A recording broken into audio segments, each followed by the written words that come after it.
I had to gather up the personal effects of these men and see that they were sent back to parents or closest relatives who would prize these personal effects so much. I was constantly worried for fear we might be making embarrassing and serious mistakes. I was worried about whether or not I would come through all this. I was worried about whether I would live to hold my only child in my arms, a son of 16 months whom I had never seen. I was so worried and exhausted that I lost 34 pounds. I was so frantic that I was almost out of my mind. I looked at my hands. They were hardly more than skin and bones. I was terrified at the thought of going home a physical wreck. I broke down and sobbed like a child. I was so shaken that tears welled up every time I was alone. There was one period soon after the Battle of Bulge started that I wept so often that I almost gave up hope of ever being a normal human being again. I ended up in an army dispensary. An army doctor gave me some advice which has completely changed my life. After giving me a thorough physical examination, he informed me that my troubles were mental. "Ted," he said, "I want you to think of your life as an hourglass. You know there are thousands of grains of sand in the top of the hourglass, and they all pass slowly and evenly through the narrow neck in the middle. Nothing you or I could do would make more than one grain of sand pass through this narrow neck without impairing the hourglass. You and I and everyone else are like this hourglass.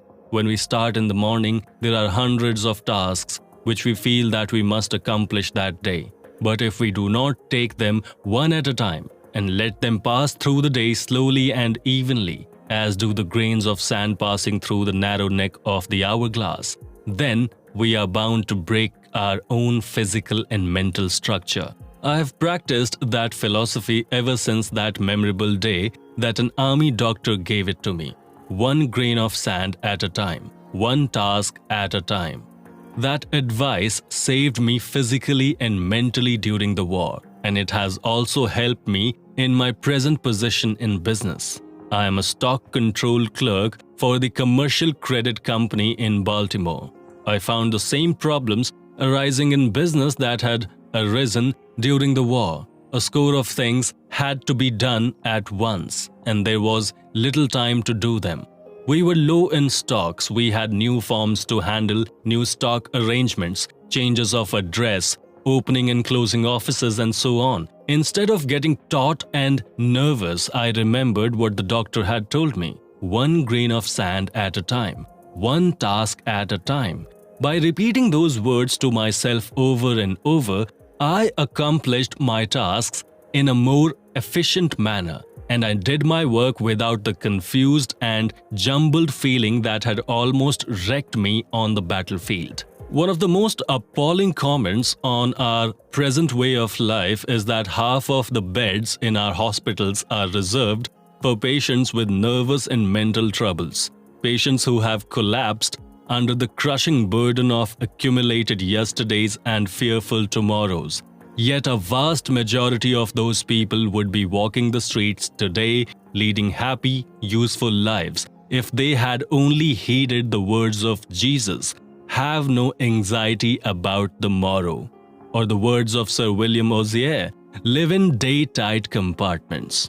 You and I are standing this very second at the meeting place of two eternities, the vast past that has endured forever, and the future that is plunging on to the last syllable of recorded time. We can't possibly live in either of those eternities. No, not even for one split second. But by trying to do so, we can wreck both our bodies and our minds. So let's be content to live the only time we can possibly live, from now until bedtime. Anyone can carry his burden, however hard, until nightfall, wrote Robert Louis Stevenson.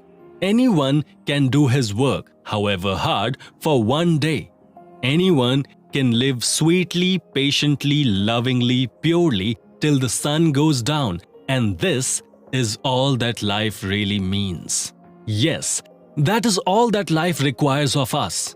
But Mrs. E.K. Shields, 815 Court Street, Saginaw, Michigan, was driven to despair, even to the brink of suicide, before she learned to live just till bedtime. In 1937, I lost my husband. Mrs. Shields said as she told me her story, "I was very depressed and almost penniless. I wrote my former employer, Mr. Leon Roach of the Roach Fowler Company of Kansas City, and got my old job back. I had formerly made my living selling books to rural and town school boards. I had sold my car 2 years previously when my husband became ill, but I managed to scrape together enough money to put a down payment on a used car and started out to sell books again. I had thought that getting back on the road would help relieve my depression, but driving alone and eating alone was almost more than I could take. Some of the territory was not very productive, and I found it hard to make those car payments, small as they were. In the spring of 1938, I was working out of Versailles, Missouri. The schools were poor, the roads bad. I was so lonely and discouraged that at one time I even considered suicide. It seemed that success was impossible. I had nothing to live for. I dreaded getting up each morning and facing life. I was afraid of everything, afraid I could not meet the car payments, afraid I could not pay my room rent, afraid I would not have enough to eat. I was afraid my health was failing and I had no money for a doctor. All that kept me from suicide were the thoughts that my sister would be deeply grieved and that I did not have enough money to pay my funeral expenses. Then one day I read an article that lifted me out of my despondence and gave me the courage to go on living. I shall never cease to be grateful for one inspiring sentence in that article. It said, "Every day is a new life to a wise man." I typed that sentence out and pasted it on the windshield of my car, where I saw it every minute I was driving. I found it wasn't so hard to live only one day at a time. I learned to forget my yesterdays and not think of the tomorrows. Each morning, I said to myself, "Today is a new life." I have succeeded in overcoming my fears of loneliness, my fear of want. I am happy and fairly successful now and have a lot of enthusiasm and love for life. I know now that I shall never again be afraid, regardless of what life hands me. I know now that I don't have to fear the future. I know now that I can live one day at a time and that every day is a new life to a wise man. Who do you suppose wrote this verse? Happy the man, and happy he alone, he who can call today his own, he who secure within can say, "Tomorrow do thy worst, for I have lived today." Those words sound modern, don't they? Yet they were written 30 years before Christ was born by the Roman poet Horace. One of the most tragic things I know about human nature is that all of us tend to put off living. We are all dreaming of some magical rose garden over the horizon instead of enjoying the roses that are blooming outside our windows today. Why are we such fools, such tragic fools? How strange it is, our little procession of life. I wrote Stephen Leacock. The child says, "When I'm a big boy." But what is that? The big boy says, "When I grow up." And then grown up, he says, "When I get married." But to be married, what is that after all? The thought changes to "when I'm able to retire." And then, when retirement comes, he looks back over the landscape traversed. A cold wind seems to sweep over it. Somehow he has missed it all, and it is gone. Life, we learn too late, is in the living, in the tissue of every day and hour. The late Edward S. Evans of Detroit almost killed himself with worry before he learned that life is in the living, in the tissue of every day and hour. Brought up in poverty, Edward Evans made his first money by selling newspapers, then worked as a grocer's clerk.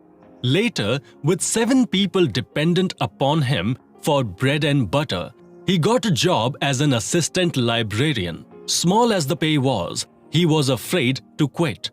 8 years passed before he could summon up the courage to start out on his own. But once he started, he built up an original investment of $55 borrowed dollars into a business of his own that made him $20,000 a year. Then came a frost, a killing frost. He endorsed a big note for a friend and the friend went bankrupt.